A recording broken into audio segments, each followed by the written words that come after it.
Segunda de Timoteo capítulo 2, el verso número 4 dice así: ninguno que milita se enrieda en los negocios de la vida a fin de agradar a aquel que lo tomó por soldado. En el siglo I, la potencia más grande y única que gobernaba era la potencia de Roma.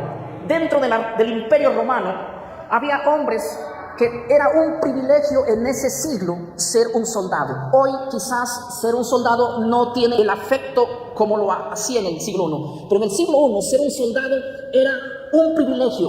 Muchos hubiesen anhelado ser soldados, pero no todos tenían el puesto de ser soldado.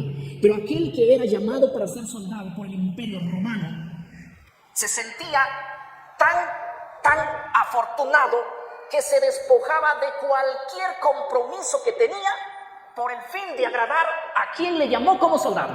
Basado en ese contexto histórico, Pablo le dice a Timoteo estas palabras. Cuando tú lees la historia, dice la historia que los soldados romanos tenían una sola cosa en la cabeza: agradar. Voy a agradar. Y voy a agradar para ser el mejor soldado, porque ellos sabían que al final de su carrera como soldados, que al culmino de haber llegado al terminar el servicio militar, de los cuales ellos daban su vida, iba a haber un gran premio.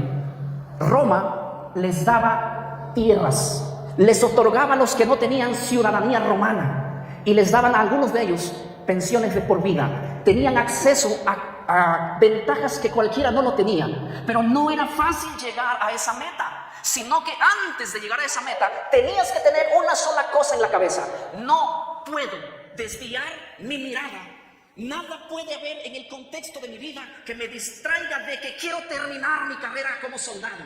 Y un soldado para ese entonces se despojaba literalmente de todos los compromisos con su alrededor, porque su única misión era: agrado a aquel que me ha llamado, porque al agradar a aquel que me ha llamado, yo voy a terminar poseendo la ciudadanía romana y la tierra que me otorgará Roma. Y yo quiero llegar a ser un ciudadano de Roma, y yo quiero ser no solo un ciudadano, sino poseer parte de un terreno que es tan difícil obtenerlo y dado por el gobierno romano. Era un privilegio tener la ciudadanía romana, tenía mucha ventaja.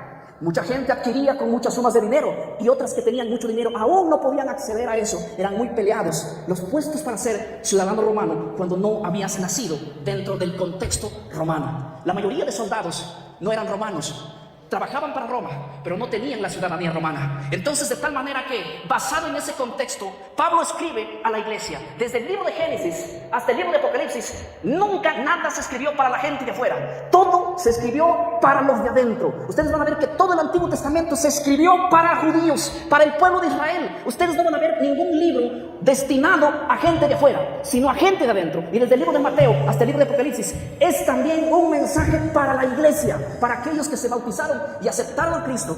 El texto de esta mañana enfoca más allá de una denominación, porque todos, no importa de la denominación que pertenezcamos, estamos llamados a una cosa: a ser soldados de ¿quién? ¿Cuántos soldados hay aquí esta mañana? Levanten la mano. Es fácil decir yo soy soldado de Cristo, ¿verdad? Pero una cosa es clara: ninguno, nadie aquí en este grande auditorio, nadie en esta inmensa multitud tiene que pasar por la mente pensar de que vas a agradar a Dios, que te llamó para ser un soldado, con los compromisos que ahora mismo tú estás atado. Y estoy casi seguro de que más de una cosa te ata para los compromisos de Dios, porque hay tiempo para trabajar, hay tiempo para estudiar, hay tiempo para todo, ¿verdad? Pero cuando se trata de agradar a Dios, aquel que nos llamó para darme una ciudadanía que no pertenece a este planeta, y para darme una tierra que tampoco pertenece a este planeta, poco, casi nada, la iglesia en lo individual hace algo. Hemos visto a Dios como una caricatura de darle migajas, lo que me sobra de mi tiempo, lo que me sobra de mi talento, lo que me sobra de mis dones, lo que me sobra incluso de mis recursos, lo que me sobra de todo. Lo que te sobra es lo que a veces la iglesia le da a Dios. Y el texto no está dirigido a los de afuera. Este texto está dirigido a aquellos que se han comprometido a servirle a Dios con pasión, pero casi poco se involucra. El pastor que me antecedía decía: la iglesia vive en la etapa de la Odisea. ¿Y saben por qué vive en la etapa de la Odisea la iglesia? Porque hay un texto aquí que dice que nadie debe enredarse en los asuntos de la vida Y cuando habla de eso, el texto no está diciendo que no tienes que dejar tu trabajo. El texto no está diciendo que tienes que dedicarte al 100% a la obra. No, el texto va más allá de eso. Es a un compromiso que tú en lo individual, como persona, tienes que despojarte para agradar a aquel que te llamó como soldado. Decimos, es fácil ser un soldado. Yo sé que la mayoría de ustedes esta mañana se han comprometido delante de Dios para ser soldados, pero estoy casi seguro de que más de uno aquí esta mañana está agradando más a las cosas de esta tierra que en realidad agradando a Dios, que lo posee todo. Porque si en el contexto histórico un soldado romano lo que en la mente tenía es: no voy a hacer algo que desagrade a aquel que me va a dar la ciudadanía y el territorio. Y la mentalidad de la iglesia es la misma en el contexto que está poniendo aquí Pablo. Ha sido llamado para agradar. Y el primer y grande mandamiento es: ama a Jehová tu Dios con la mitad de tu corazón, ¿verdad? Con todo. Y cuando la Biblia dice todo, es un todo absoluto, es un todo completo. Y cuando yo voy al primer mandamiento y veo un todo completo, me pregunto si cada uno de nosotros estamos comprometidos a amar a Dios con todo el corazón. Y al amar a Dios con todo el corazón es despojarnos de todo, de cualquier área que nos esté distrayendo ahora mismo. Más de una persona, muchas personas alrededor del mundo me escriben que son cristianos de la iglesia adventista. Aquí creo que hay más de un adventista, ¿verdad? Y me dicen: pastor, somos el pueblo de Dios, somos el pueblo elegido, nosotros somos el pueblo de Dios. Y créanme que en lo personal no lo dudo. Pero me dicen: nosotros estamos desanimados, estamos desalentados. Quizás hagan una generalización apresurada. Quizás ellos hablen por ellos mismos. Quiero pensar eso. Quiero pensar que él está desanimado y está involucrando a un cierto sector de su iglesia.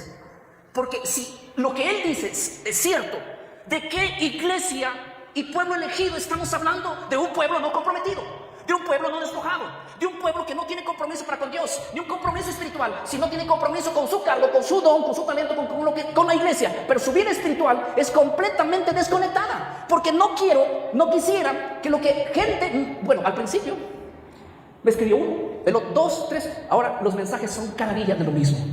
Y hasta que ya empecé a dudar, de decir: no parece ser este un chisme.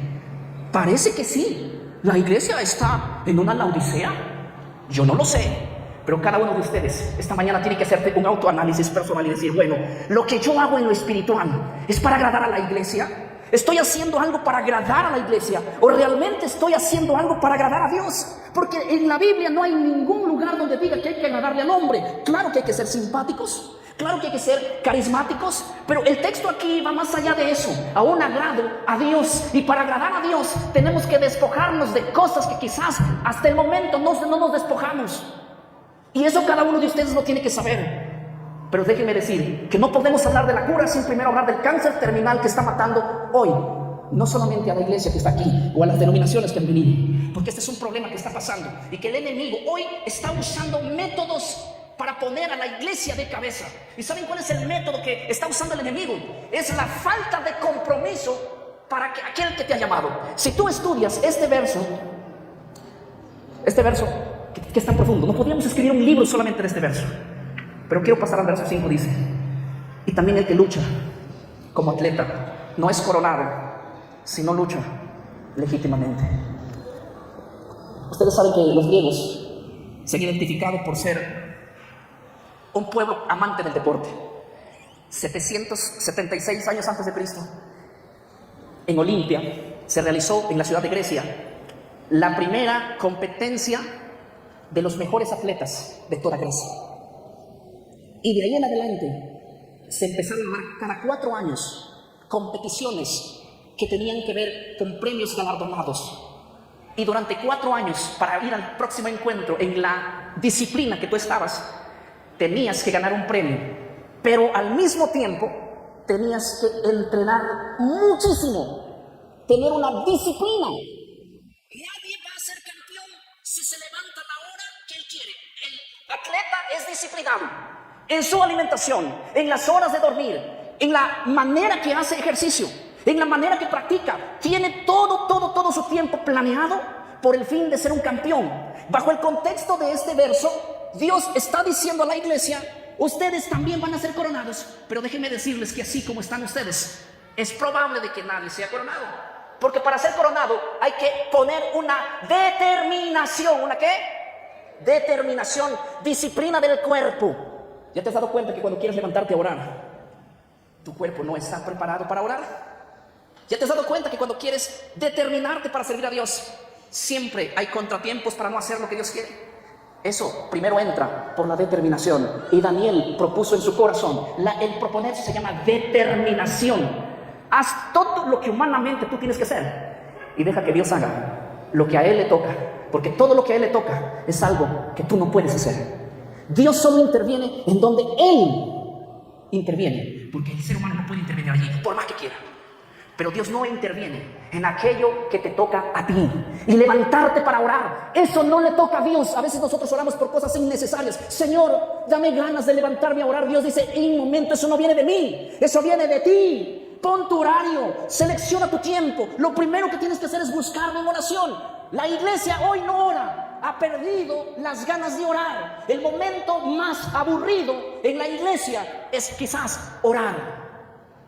Serio.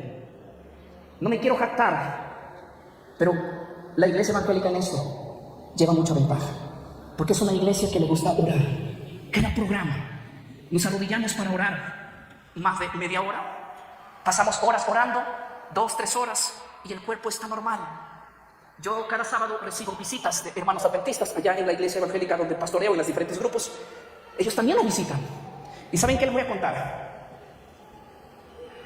Cuando empieza la oración, algunos se van para afuera, otros se quedan sentados y otros aguantan 5 minutos de rodillas. Y no me vengan a engañar a mí, que esos adventistas de Perú, eso pasa en Perú, no creo que pase aquí en Cochabamba, en Bolivia. Aquí la gente es de oración. No me van a engañar que ellos pasan horas orando en casa y que solo en la iglesia no pueden aguantar 10 minutos orando. Pastor, pero las oraciones largas demuestran oraciones cortas. No, mi hermano mío, si el día tiene 24 horas, la primera pregunta es ¿cuánto tiempo lo pasas tú orando? Les voy a decir una cosa, iglesia, y les voy a decir sin anestesia, porque yo creo que ustedes están preparados para esto.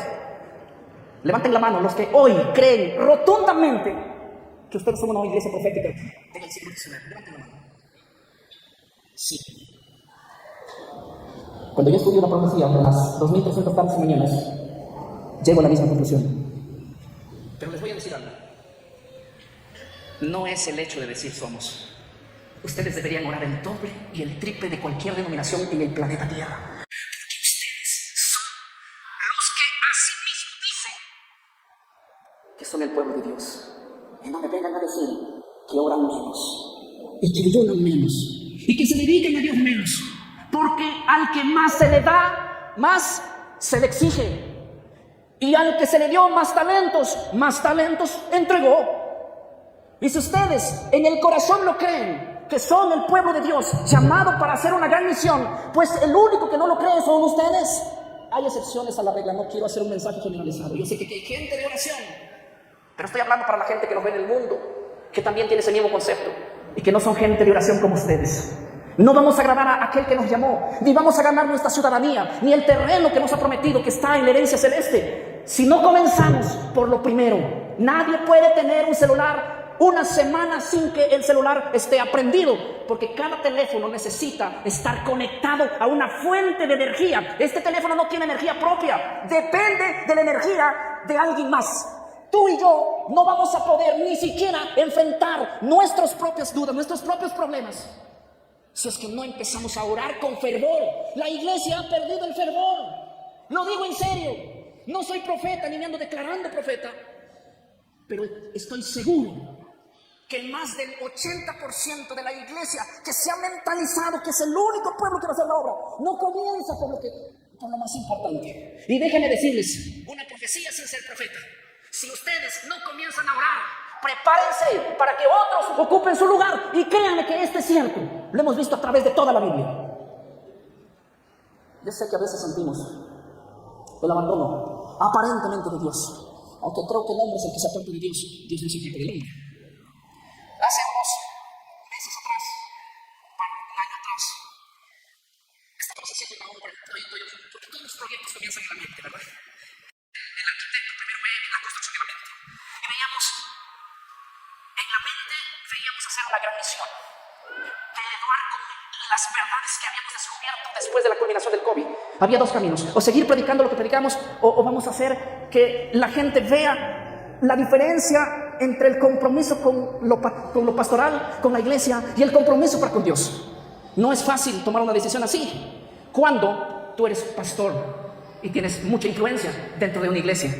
Es como que yo te diga, tú que eres un hermano pastor adventista, un ejemplo, o de cualquier otra denominación, vengas y le digas a tu iglesia: a partir de hoy voy a predicar que el domingo es el día del Señor. No vas a tener apoyo de absolutamente de ningún líder, ni ningún de tu propia iglesia. Yo quiero que te pongas en el zapato mío por un momento. Y cuando tú tomas la decisión de eso, vas a perder la conexión de todo. Y vas a perder cosas que tú sabes que para eso fuiste llamado. Cuando estaba en ese procedimiento y empecé a abrir y a predicar los extremos de las verdades bíblicas que la iglesia evangélica había olvidado, no había una respuesta positiva de nada, ni de nadie. Fue la primera vez en mi vida que me sentí tan olvidado de Dios. Y dije: Señor, lo que estoy haciendo es algo que va de acorde a tu palabra. Cualquier persona que tiene un compromiso contigo y que te quiere agradar hubiera tomado la decisión que yo tomo. Pero ¿dónde está la respuesta tuya? ¿Dónde está el que yo estoy contigo y el que, si tú obedeces mis mandamientos, vas a darme? Se me acabaron los ahorros. No tenía apoyo de la iglesia.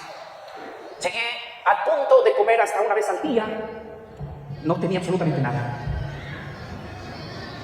Empecé a trabajar en uno de los oficios que mucha gente de ustedes no lo haría, que muchos jóvenes o señoritas mirarían a un hombre que trabaja allí y dirían: con ese no mira su trabajo.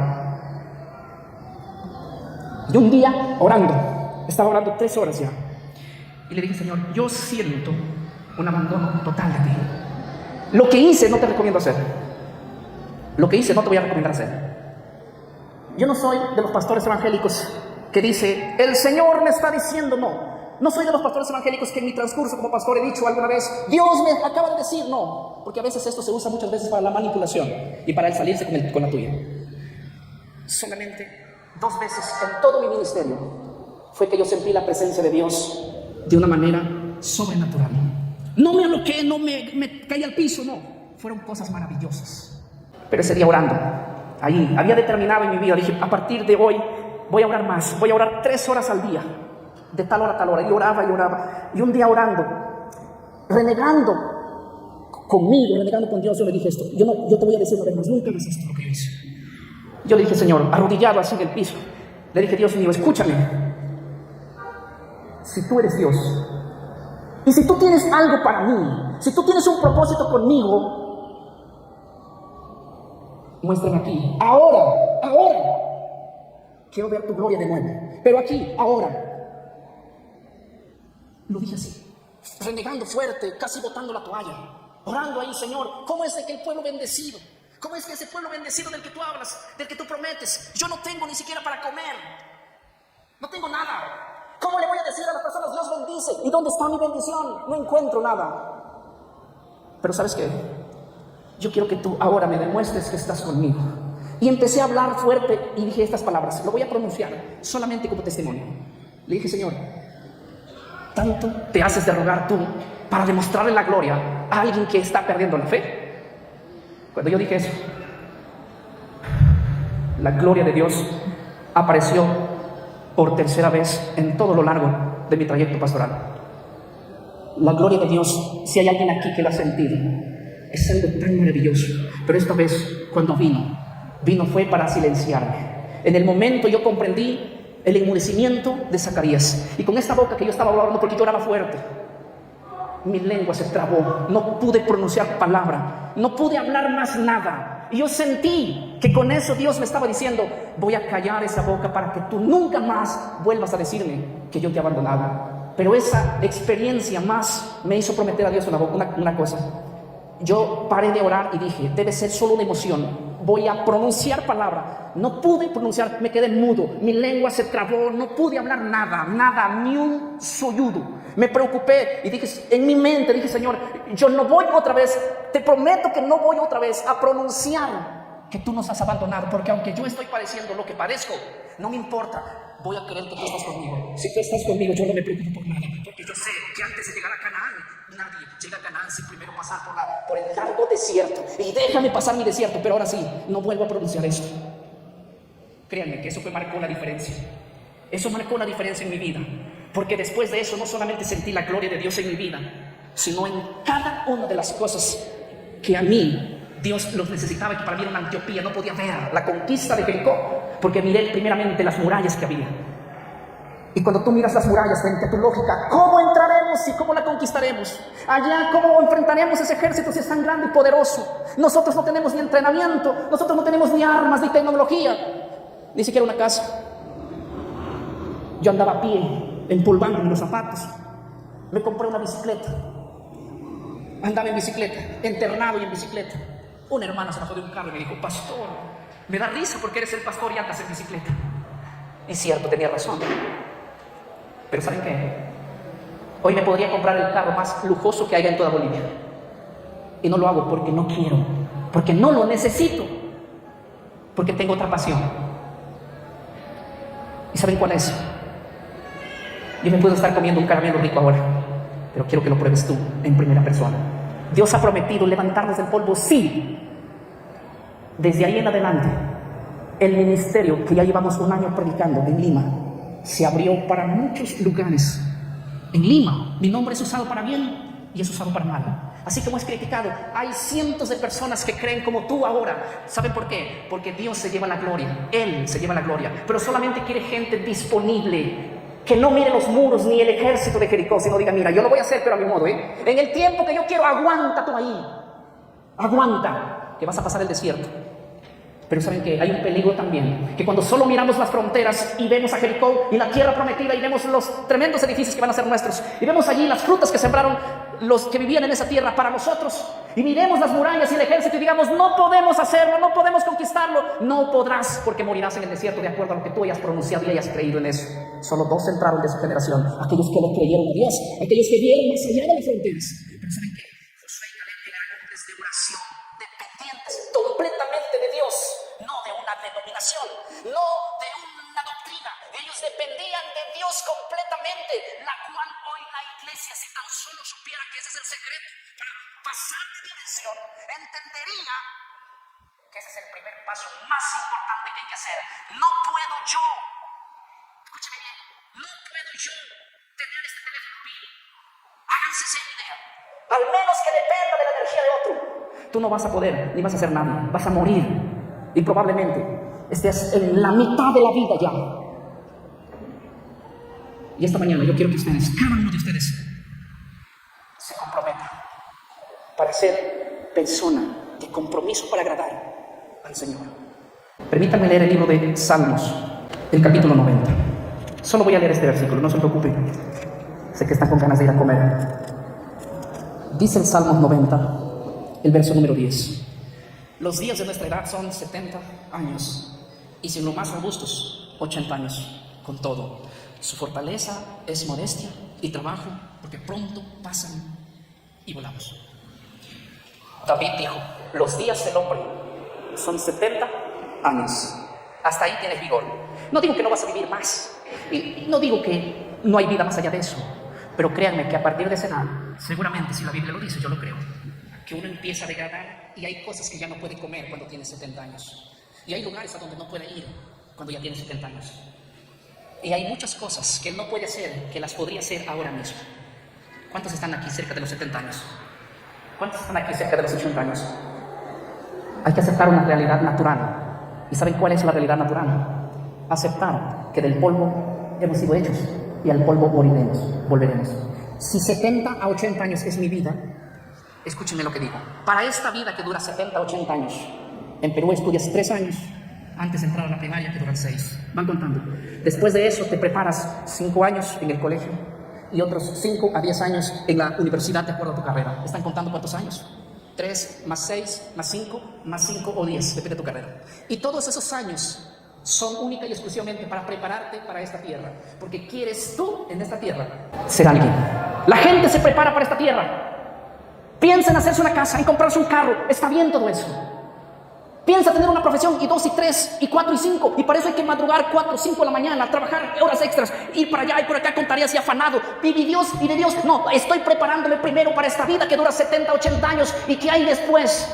No lo sé, solo hay un enfoque en el presente. Y en enfoque en el presente y en el presente. El problema del enemigo ha hecho que la iglesia se enfoque más en los 70, 80 años que vas a vivir. Tantos años te has preparado, 3 más 5 más 6 más 10 para esta vida, que a la final, cuando terminas tu carrera y cuando quieres descansar, ya no puedes comer la comida que hubieses podido comer. Ya no disfrutas con los hijos ni con la esposa que Dios te dio, porque simplemente no hay tiempo para eso, porque el trabajo lo es todo, porque el trabajo nos prepara. ¿Para dónde te prepara el trabajo? Para esta tierra. No vas a llevar nada para allá. ¿Qué haces?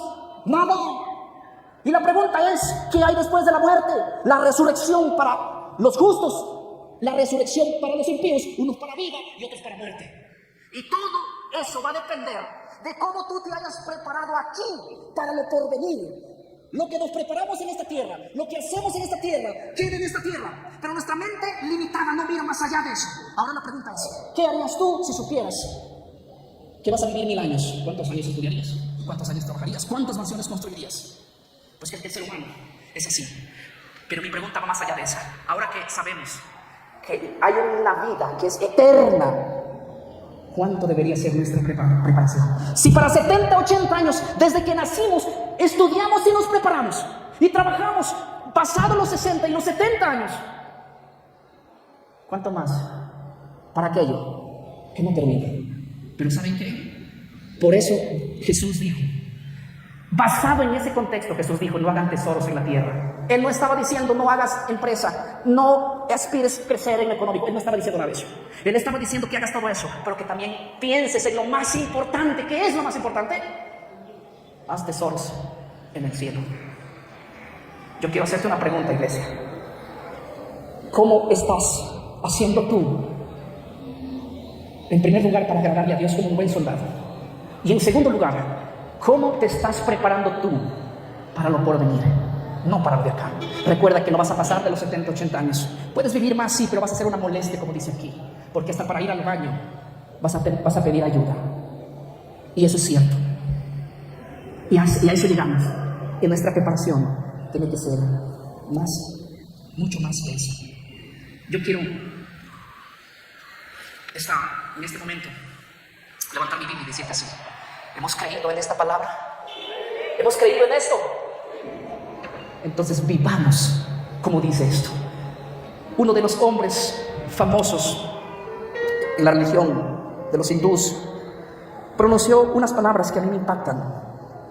Mahatma dijo lo siguiente: los cristianos tienen un gran Cristo, pero tienen muy pequeños cristianos. Ojalá yo tuviera el Cristo que tienen los cristianos. Él no era cristiano, un hombre muy sabio. Dijo: los cristianos tienen un Cristo muy grande. Les queda grande ese Cristo que tienen, pero ellos actúan como si no fuese ese Dios grande. Y él dijo: ojalá yo quisiera ser un cristiano, porque los cristianos ni siquiera se enteraron de quién es ese Dios que hace milagros y cambia vidas. Antes de venir a Bolivia, 3 días atrás, antes de venir, me llamó un anciano de la iglesia adventista del 7º día, un anciano de iglesia de un país lejano. Me dijo: pastor, te voy a confesar algo que no lo sabe la iglesia, que no lo contaría a uno de mi iglesia, porque ellos no esperarían lo que te voy a decir. Llevo en la iglesia 35 años, pero desde los 8 años yo tengo un vicio que jamás he dejado a través de todo el tiempo de mis años. Y el problema aún más es que, a pesar de vivir con mi esposa, ella no lo sabe. Y cuando me pregunta cuál problema es el que me tiene así, yo le digo: no lo sé, quisiera saberlo, pero sí lo sé. Yo sufro de un vicio llamado la masturbación compulsiva. Amo la pornografía. Cuando salgo de la iglesia después de predicar un hermoso sermón, caigo en eso y lo mismo. ¿Cuánto tiempo más voy a vivir así si he vivido 35 años predicando? Yo no sé si este momento hay aquí gente que tiene problemas en su interior que jamás lo ha contado a nadie. Y lo cuento esto porque puede ayudar a muchos y porque puede también al mismo tiempo mostrar que hay gente que es humana en su proceder, que aunque se pare y predique un hermoso sermón, tiene problemas de por dentro que nunca ha podido dejar. Y él me dijo algo, lo sentía a él muy quebrantado, y él me dice: pastor, dime qué es lo que yo voy a hacer. Yo no creo que él no sepa lo que hay que hacer, pero que él en su desesperación buscaba esto. Yo le dije algo así: hermano, te voy a decir algo. El solo hecho de llamarme y contarme el peor problema que tú tienes y que cualquier persona no lo haría, te voy a decir una cosa. Ese solo hecho me indica que el Espíritu de Dios aún no te ha abandonado, porque la persona que peca y no siente remordimiento, el Espíritu Santo ya lo abandonó. Porque puedes pecar por la vida y no tienes ganas de arrepentirte ni buscar solución por tu problema. Pero él, después de 35 años en el mismo pecado, y él me decía: ahora que vivo con mi esposa, ni siquiera he podido dejar todo eso. Pensé que iba a ser la solución a ello, y no lo es. Yo le dije: mira, Dios no te ha abandonado aún. Es que solamente una persona que no se siente bien con ese pecado puede contar y pedir ayuda. De lo contrario, no lo haría. Porque a veces podemos arrancarle la quijada a un león y en la noche terminar durmiendo con una prostituta, y después de levantar de la cama con una prostituta, ver las puertas cerradas de la ciudad y agarrar las puertas y romperla, porque Dios está contigo, porque aún la fuerza no te abandonó a pesar de todo eso. Yo le dije: te voy a pedir que hagas solamente una cosa, y no me vuelvas a llamar si es que no vas a cumplir lo que te digo. Pero si tú vas a un médico diciéndole: este problema tengo, el médico te va a dar una receta. Sería de muy mala decisión de que vuelvas al médico sin haber hecho caso a la receta. Así que yo te voy a dar una receta, y solo llámame después de que lo hayas hecho. Espero tu llamada en este diciembre, pero yo creo en ti así como Dios cree en ti, y tienes que aprender también a creer en ti. Elige 3 días a partir de hoy, y quiero que te sometas durante 3 días a orar fervientemente. No sé si estás trabajando, no sé en qué trabajas, no importa, selecciona 3 días y enciérrate y pelea entre tú y Dios. Ora como nunca en tu vida has orado. Pero primero pregúntame una cosa, te pregunto una cosa y respondo: ¿cuánto tiempo pasas orando? Y me dice: al día, contando en todo, debo llegar a 5 minutos. Ese es el problema. No vas a poder vencer nada con determinación y decisión, porque la determinación y la decisión te debe llevar a ti humanamente a arrodillarte para que lo que tú no puedes hacer, Dios lo haga. Agradécele a Dios, porque todavía te da gracia, a pesar de que yo sé que hay más de uno aquí que tiene pecados ocultos, y que más de una vez da y testifica diciendo que Él es el pueblo elegido y que Él es el pueblo de Dios, y anda peleando por doctrinas y anda peleando por esto, por aquello, por lo otro, y defendiendo a capa y verdad, pero dentro de Él probablemente puede haber un problema y un pecado que no lo deja. Pero déjame decirte que no vas a poder dejarlo. Escúchame bien, no vas a poder dejarlo sin que primero aprendas a buscarle a Dios más. ¿Quieres agradar a Dios? ¿Sí? Padre mi querido, gracias por la oportunidad que me das de hablar a tu pueblo elegido. No cabe la menor duda de que esta gente es sincera, que esta gente tiene buena voluntad, porque si tiene fuerzas, porque solo está dependiendo de ellos. Que esta gente hoy comprenda, Señor, que no podemos depender de nosotros mismos, porque nosotros no tenemos fuerza vital en nosotros, solamente somos teléfonos celulares que dependemos de la fuente de la energía de otro. Haz que esta iglesia te busque, Señor. Todavía tienen gracia, todavía hay oportunidad, todavía no se acabó el tiempo para ellos. No permitas que nadie pueda ocupar su lugar, que ellos sean el pueblo que pregonen en estos últimos tiempos. Rompe toda barrera, rompe toda enemistad, rompe toda cadena del enemigo, y levanta este pueblo en el nombre de Jesús. Lo creo. Tú estás buscando gente disponible a hacer tu obra, tu voluntad, pero estás buscando gente que doble rodillas a partir de hoy. Que esta gente comprenda que solo puede haber bendición cuando dependemos del alto. Bendice tu palabra y todo lo que se ha dicho esta mañana y esta tarde ya, en el nombre de Jesús. Amén. Que Dios los bendiga, amada iglesia. Dios los bendiga.